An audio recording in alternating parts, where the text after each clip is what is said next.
One of the most infamous parts of foil fencing and one of the most frustrating for beginning fencers is the concept of right-of-way.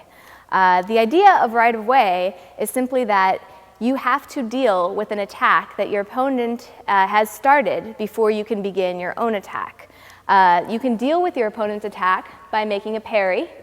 You can deal with them by making a counterattack. You can take their blade. There are a lot of different ways to do this, and we'll talk about those as we move on. But the most important thing to understand is that the first fencer to establish right-of-way, we also call this priority, is the only fencer who has the right to score a touch, to make that point. So you establish right-of-way, as we've said, by extending your arm and having your point on line. So I don't have right-of-way if my arm is off this way, but as long as my arm is extended and my point is on line, I have the right to score a touch.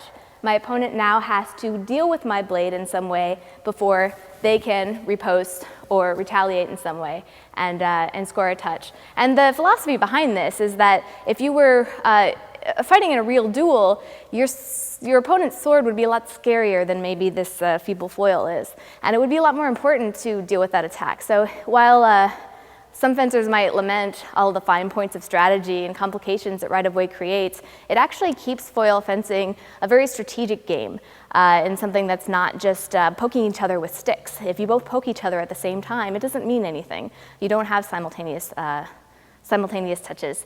And that's, in a nutshell, the concept of right-of-way.